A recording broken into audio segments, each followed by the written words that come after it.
malam yuhdis, selama dia belum berhadas. Ibu malam-malam nih misalnya gitu sholat di tempat sholat ya, tempat ibu biasa sholat, misalnya di pojokan rumah, sholat tahajud, sholat witir ya dan sebagainya. Itu selama enggak berhadas, maka malaikat itu mendengarkan apa yang dibacakan oleh kita. Bahkan malaikat takulu, berkata malaikat ngedoain, Allahumma gfir, ya Allah berikanlah ampunan lahu kepadanya. Allahumma, ya Allah, irhamhu, berikanlah rahmat kepadanya. Tuh. Jadi malaikat itu ngedoain kita kalau di musola, di masjid, termasuk di rumah kalau ibu lagi sholat malam gitu ya, sholat duha, itu didoain sama malaikat. Jadi doa kita itu diaminkan juga sama malaikat, plus malaikat juga doain kita gitu. Ya, buang air besar ya nggak boleh. Innamahiyya, hanya saja tempat ini, masjid maksudnya, musola sama ya, tempat yang diwakafkan untuk sholat, itu lidzikrillah adalah untuk mengingat Allah azza wa jalla, wa sholati, dan untuk sholat, wa qiraatil Quran, dan baca Quran alias ngaji ya. Tuh. Makanya ada beberapa pendapat ulama yang nggak memperbolehkan kalau melakukan selain 3 hal ini ya, selain zikir, selain sholat, selain belajar. Di antaranya apa? Dagang. Masa di dalam masjid dagang? Termasuk musola ya, arisan. Nah, buat tidur.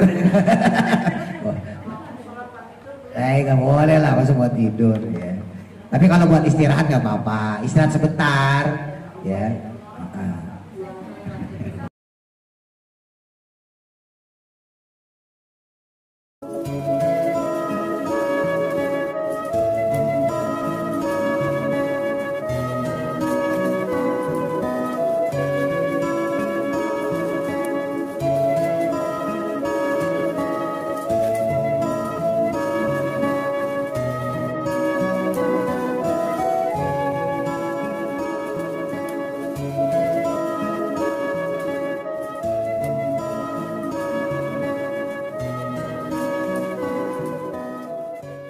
Sahihnya Bukhari ya, riwayat Imam Bukhari dengan nomor hadis 426 ya. An Abi Hurairah, dari sahabat Abu Hurairah radhiyallahu an, anna Rasulullah sallallahu alaihi wasallam, sesungguhnya Rasulullah sallallahu alaihi wasallam qala, bersabda beliau, al malaikatu, adapun para malaikat itu tusolli, malaikat ngedoain, ala ahadikum, kepada salah satu di antara kalian, madama, selama dia berada, fil musollahu, di dalam musolahnya.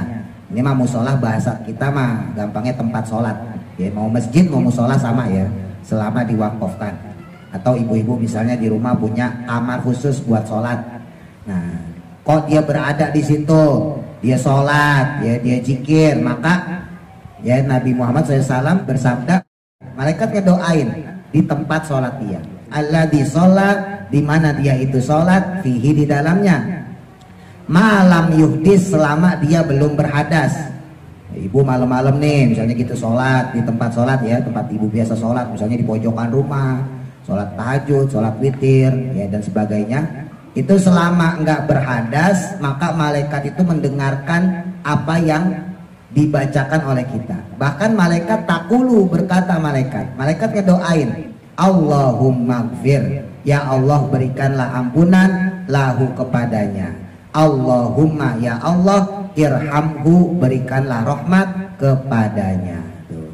Jadi malaikat itu ngedoain kita kalau di musola, di masjid, termasuk di rumah kalau ibu lagi sholat malam gitu ya, sholat duha, itu didoain sama malaikat. Jadi doa kita itu diaminkan juga sama malaikat, plus malaikat juga doain kita gitu. Rawahu Ibnu Majah, diriwayatkan Imam Ibnu Majah dengan nomor hadis 771, wa Tirmidzi, dan Imam At-Tirmidzi dengan nomor hadis 314. Bismillahi wassalamu ala Rasulillah. Dalam riwayat lain ya, doanya yaitu Bismillahi wassalamu ala Rasulillah ya, menyebut nama Allah dan salam untuk Rasulullah. Ya, Allahumma gfirli dunubi, ya Allah berilah ampunan kepadaku, dunubi, atas dosa-dosaku. waftahli abwaaba rahmatik. Nah, ini doa masuk masjid nih, diingat-ingat ya. Waftahli dan bukakanlah li untukku abwaaba rahmatika, pintu-pintu rahmatmu. Bismillahi wassalamu ala rasulillah. Bismillahi dengan menyebut nama Allah, wassalamu dan salam ala rasulillah atas Rasulullah. Allahumma ya Allah, ighfirli, berilah ampunan kepadaku, zunubi atas dosa-dosaku, waftahli dan bukakanlah kepadaku abwaaba fadlika, pintu karuniamu.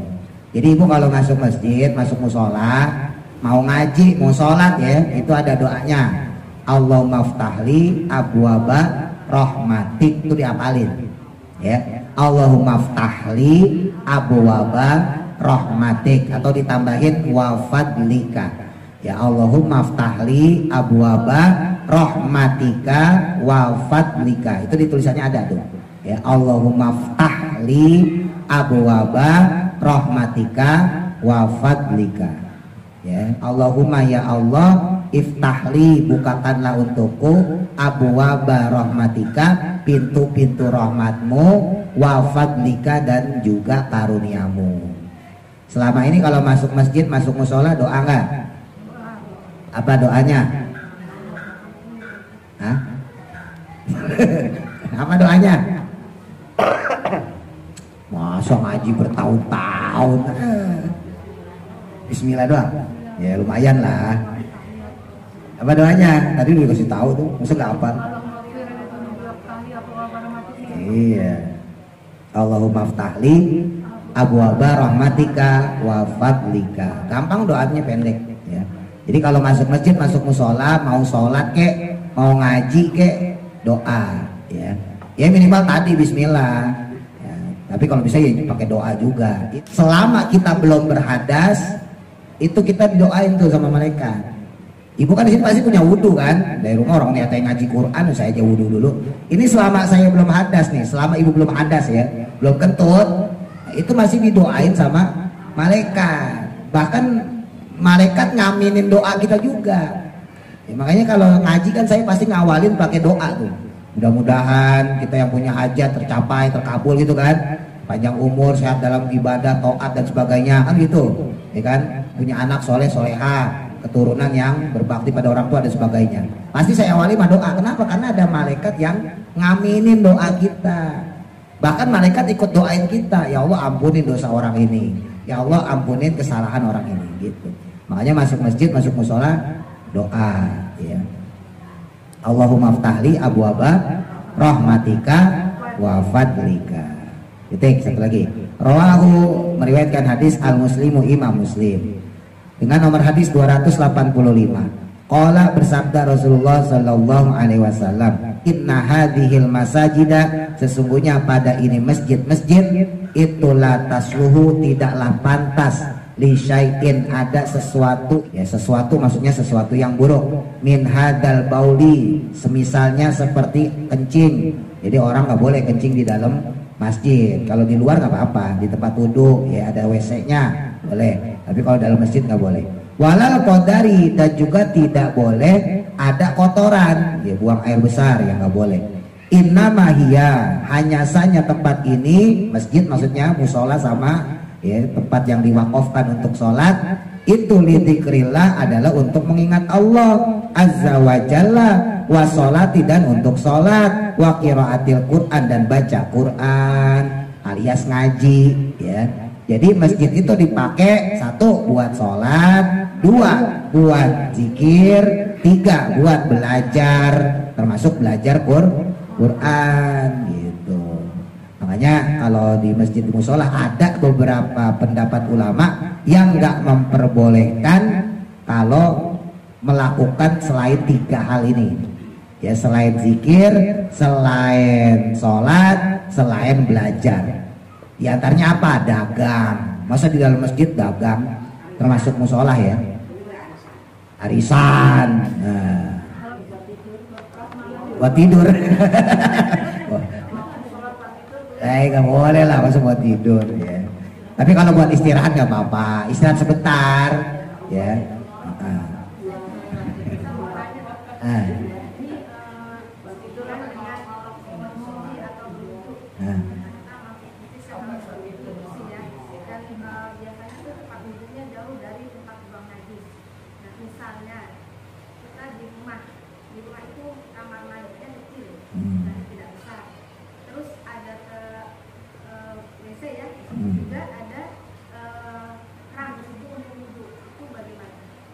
Jadi yang sebetulnya nggak haram ya, makruh.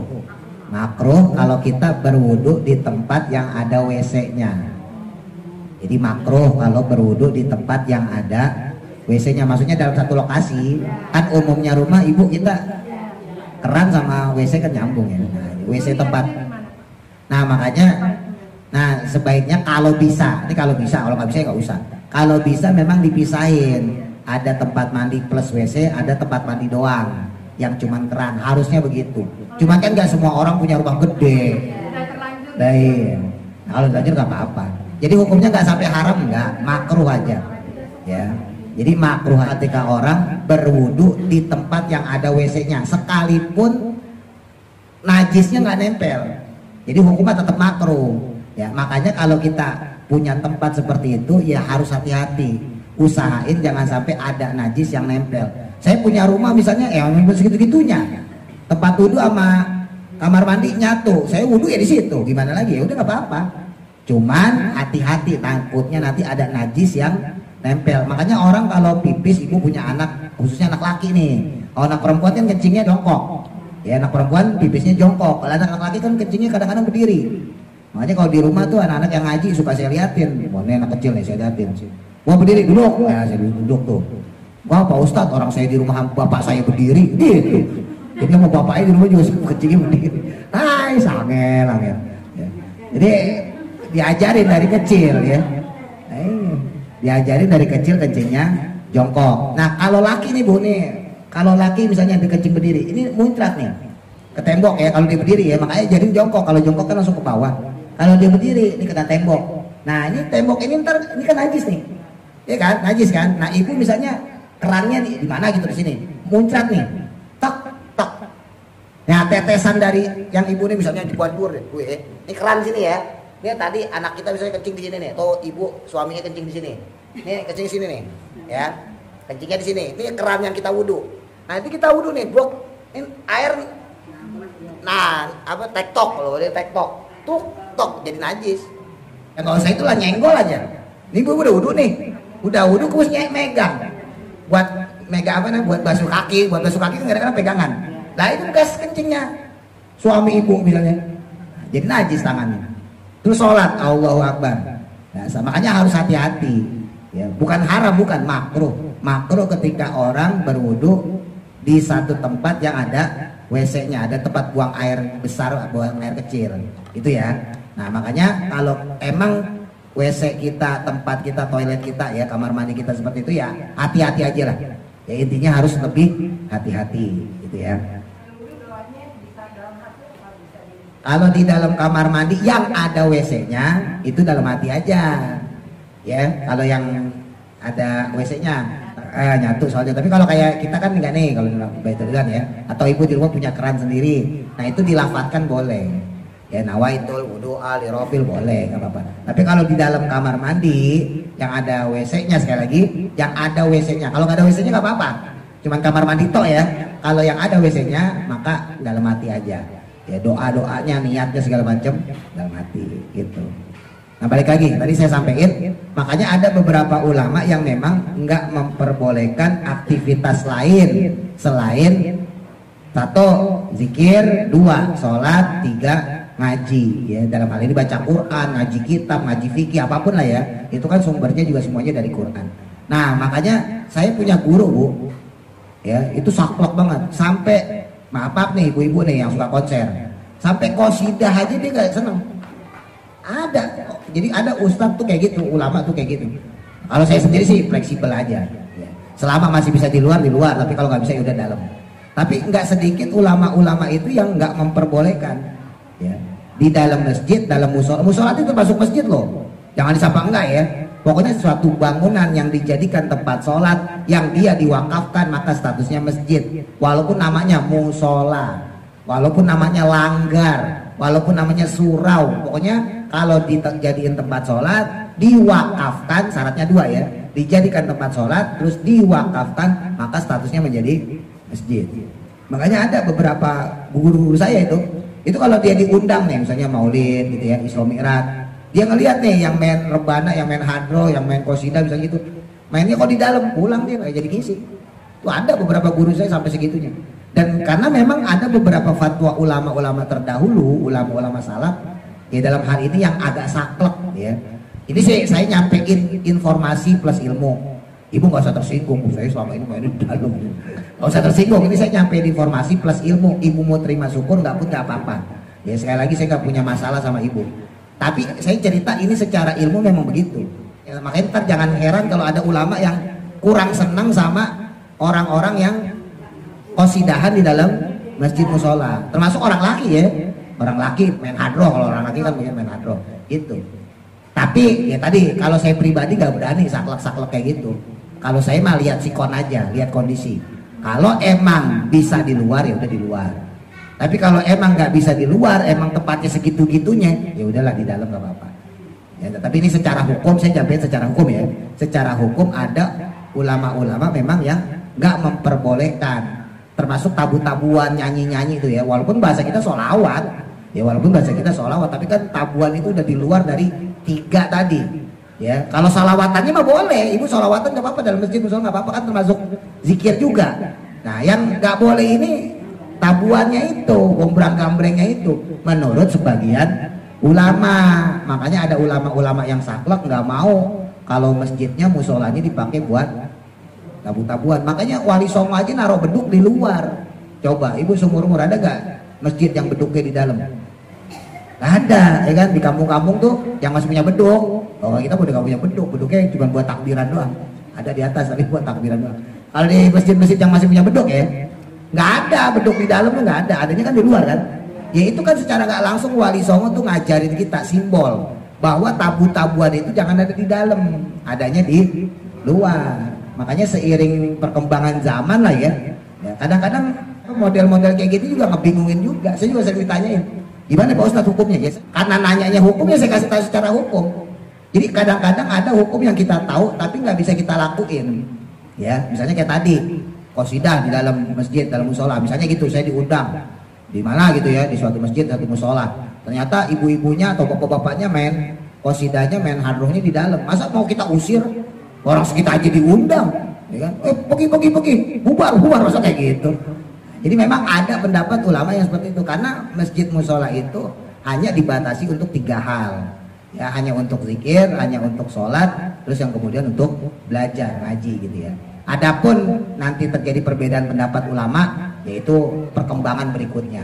Memang ada ulama-ulama yang memperbolehkan selama tujuannya untuk maslahat lil ummah, tujuannya untuk kebaikan buat umat Islam, itu nggak apa-apa. Cuman memang kalau ini disampaikan secara fatwa, nanti orang akhirnya digampangin. Ya, makanya sekarang itu banyak viral-viral lah gitu di medsos segala macam. Itu di masjid itu orang dipakai buat ya nauzubillah gitu, dipakai buat maksiat. Bapak-bapak sama ibu-ibunya campur sambil main robana bareng. Yang ibu bapaknya megang hadroh misalnya gitu, ibu-ibunya megang qasidah robana dalam satu tempat bareng. Nah itu ya itulah hukum kontemporer itu agak ribet. Zaman sekarang agak ribet. Kita saklek banget disangkain terlalu fanatik, tapi kita ngebebasin orang-orang udah telanjur di luar batas gitu ya. Jadi agak ribet. Makanya kalau orang nanya kepada kita, kepada ibu-ibu semua tuh harus hati-hati jawabnya. Ya harus bijak, jangan ngegampangin tapi juga jangan membuat sulit. Ya sama seperti ini. Boleh nggak? Ya kalau tempatnya masih ada di luar ya di luar deh. Ya, kecuali tempatnya udah nggak ada, cuma segitu-gitunya, ya udah nggak apa-apa. Orang nggak ada lagi tempatnya, mau gimana lagi? Beda kalau di rumah. Kalau di rumah ibu mau tabu-tabuan nggak ada masalah. Masalahnya ini kan di masjid. Ya permasalahannya ada di musola. Ya.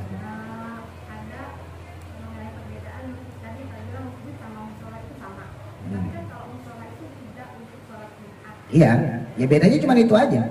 Musola tidak dipakai untuk sholat Jumat, masjid dipakai untuk sholat Jumat. Bedanya cuma itu. Sekarang kalau ini seadanya, Baitur Nur kita tutup, Terus musola sholat Jumatnya di sini, jadi masjid gak? Jadi, makanya musola sama masjid itu sama secara pewakafan. Ya, ketika sudah diwakafkan, dipergunakan untuk sholat, maka statusnya walaupun musola itu masjid. Karena dalam fikih musola itu bukan seperti, ya itu tadi saya sampaikan, udah jadi bahasa Indonesia. Musola itu udah jadi bahasa Indonesia ya. Padahal kalau dalam fikih musola itu adalah satu tempat di sebuah rumah yang dia biasa dipakai sholat oleh penghuninya. Itu musola bu namanya. Jadi ibu kalau di rumah punya satu kamar khusus yang dipakai buat sholat itu namanya musola. Bukan seperti ini. Ya, ketika sudah diwakafkan maka bukan jadi musola, jadinya masjid. Cuman kan nanti orang keder kalau ditulis Masjid Baitur Ridwan, Masjid Al Hidayah, Masjid Al Ikhlas, orang keder. Ini sholatnya di mana Jumatan? Gitu. Makanya dibedain sama ulama kita. Kalau yang dipakai Jumatan namanya masjid, kalau yang nggak dipakai Jumatan namanya musola. Tapi secara hukum musola pun selama diwakafkan, sekali lagi. Karena nanti ada musola yang nggak diwakafkan.